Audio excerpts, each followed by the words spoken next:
Nah guys, saat ini sudah tersedia begitu banyak pilihan kamera untuk kalian yang mungkin akan baru terjun dalam dunia fotografi dan videografi. Masing-masing brand menyediakan banyak pilihan, entah itu mulai dari kamera mirrorless sampai dengan kamera DSLR. Nah di video kali ini saya akan memberikan tips bagi kalian bagaimana kalian memilih kamera pertama kalian di tahun 2024 ini. Dan untuk tips yang saya berikan kali ini, saya batasi pada kamera yang dapat diganti lensanya atau interchangeable lens.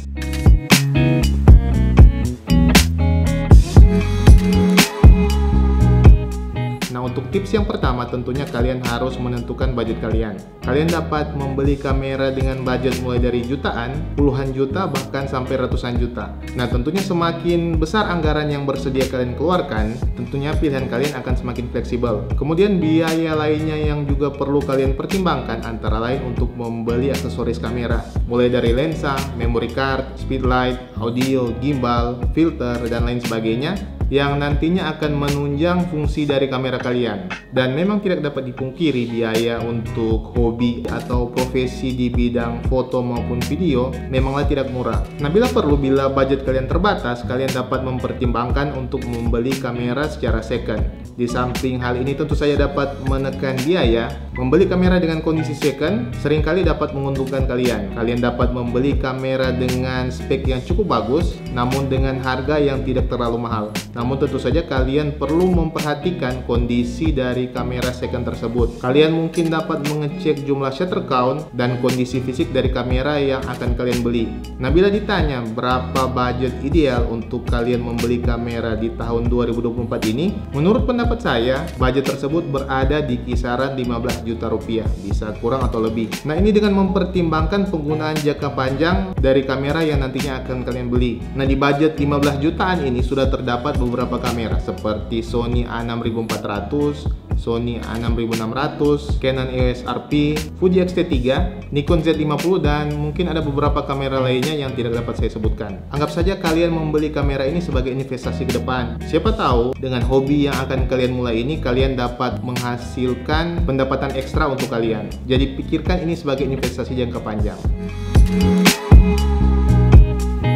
Kemudian tips yang kedua, kalian harus memperhatikan ukuran sensor dari kamera yang akan kalian beli. Nah, ada dua jenis ukuran sensor yang saya rekomendasikan, yaitu sensor full frame dan sensor APS-C. Nah, kedua sensor ini merupakan tipe sensor pada kamera yang paling sering digunakan atau paling banyak digunakan para fotografer maupun videografer. Nah, ukuran sensor pada kamera ini mempengaruhi beberapa hal seperti depth of field atau bokeh, yaitu bagian blur yang terdapat di belakang subjek. Kemudian dynamic range, yaitu kemampuan dari kamera untuk dapat menangkap detail dari highlight dan shadow, dan kemampuan low light performance. Nah, biasanya kamera full frame lebih baik dalam hal teknis tersebut. Namun saat ini sudah ada kamera APS-C yang memiliki spesifikasi melebihi dari kemampuan kamera-kamera full frame. Saat ini bahkan sudah ada kamera dengan sensor APS-C yang bertipe cinema line seperti Sony FX30 yang tentunya memiliki kemampuan dalam bidang videografi di atas rata-rata daripada kamera video lainnya. Untuk kalian yang ingin terjun dalam bidang fotografi, ada baiknya kalian memilih kamera dengan sensor full frame.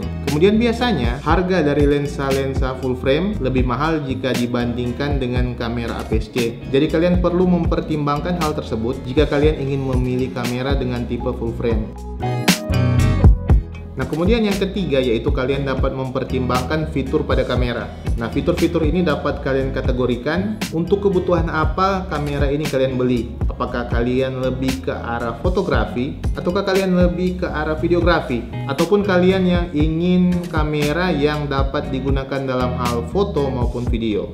Nah, fitur-fitur pada kamera ini seperti layar LCD yang dapat dilipat, yang dapat mempermudah kalian dalam hal mengatur komposisi gambar saat memotret ataupun saat kalian membuat video, sehingga mempermudah kalian melihat diri kalian sendiri, apalagi ketika kalian membuat video seorang diri. Kemudian mic jack input apabila kalian lebih ke arah videografi ataupun content creator. Kemudian sistem autofocus. Nah, biasanya untuk sistem autofocus, kamera bertipe mirrorless lebih baik dari kamera DSLR. Kemudian fitur lainnya seperti maksimal frame rate pada saat merekam video.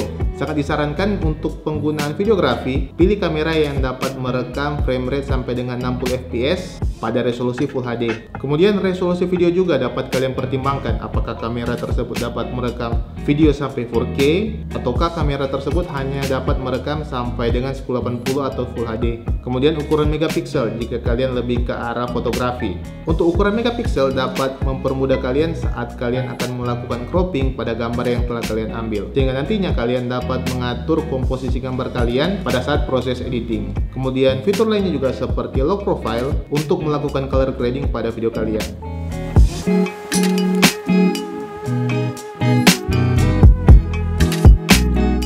Nah, untuk saat ini dari sisi teknologi dan fitur yang terdapat pada kamera mirrorless dapat dikatakan lebih unggul dari kamera DSLR. Mengingat kamera DSLR merupakan sistem kamera yang sudah cukup lama dan saat ini para produsen kamera sudah tidak lagi melakukan pengembangan pada sistem DSLR ini. Beberapa aspek yang dapat dikatakan kamera mirrorless lebih baik dari kamera DSLR yaitu pertama dari sistem autofocus. Bahkan untuk kategori Sony A6000 yang merupakan kategori kamera pemula, sistem autofocus dari kamera Sony A6000 ini sudah jauh lebih baik dari kamera DSLR dengan kategori yang sama. Bahkan sudah dapat melebihi kamera DSLR dengan kualitas profesional. Dari sisi kemampuan video juga, kamera mirrorless sudah lebih baik dari kamera DSLR. Sehingga tidak heran banyak videografer saat ini lebih memilih kamera mirrorless untuk digunakan dalam hal videografi. Kemudian dari sisi ukuran, kamera mirrorless sudah jauh lebih kecil jika dibandingkan dengan kamera DSLR. Sehingga ini akan sangat memudahkan penggunaan dari kamera mirrorless. Kemudian dari sisi kemudahan penggunaan juga, kamera mirrorless lebih mudah digunakan karena viewfinder yang terdapat pada kamera mirrorless ini sudah dapat menunjukkan hasil exposure langsung dari gambar yang akan kalian hasilkan. Nah, berbeda dengan kamera DSLR yang masih menggunakan cermin, sehingga apa yang terlihat pada viewfinder dari kamera DSLR dapat berbeda dengan hasil foto yang nantinya akan dihasilkan. Meskipun demikian, jika peruntukan utama kalian lebih ke arah foto, kamera DSLR tentu saja dapat tetap menjadi pilihan kalian. Apalagi kamera DSLR dengan sensor full frame, saat ini harganya sudah relatif cukup murah. Kemudian jenis lensa. Nah, masing-masing brand kamera memiliki berbagai macam variasi lensa untuk dapat kalian pilih. Untuk saat ini, sistem E-mount dari Sony memiliki range pilihan lensa yang lebih banyak jika dibandingkan dengan brand lain. Mulai dari lensa natif Sony dan lensa third party seperti Samyang, Sigma, Tamron, Seven Artisan, Sirui yang menyediakan berbagai macam variasi dan harga untuk kalian pilih. Sistem lensa lainnya juga seperti Canon RF yang memiliki line up lensa dengan kualitas yang sangat baik, namun dengan harga yang cukup mahal. Jadi kalian perlu menyediakan budget yang lebih jika kalian ingin menggunakan sistem RF ini. Kemudian jika kalian memilih kamera DSLR, kalian tidak perlu khawatir untuk pilihan lensa, karena baik Canon ataupun Nikon yang merupakan dua raksasa dalam memproduksi kamera DSLR memiliki berbagai macam variasi lensa untuk kamera dengan tipe DSLR ini. Jadi ini merupakan satu keuntungan jika kalian memilih kamera dengan tipe DSLR. Nah, yang perlu kalian perhatikan adalah jangan memilih kamera dengan sistem lensa yang sudah tidak dikembangkan lagi. Contohnya kamera DSLR dari Sony yang sistem lensanya sudah tidak lagi dikembangkan. Kemudian kamera Canon dengan tipe EOS M yang memang kualitas kamera dari Canon tersebut tergolong cukup baik, apalagi untuk seri Canon M50. Namun sayangnya pengembangan lensa untuk sistem EOS M sudah dihentikan. Jadi ada baiknya kalian mempertimbangkan hal ini jika kalian akan memilih kamera dengan tipe lensa yang sudah tidak lagi dikembangkan, karena nantinya akan membatasi pilihan lensa kalian untuk kedepannya.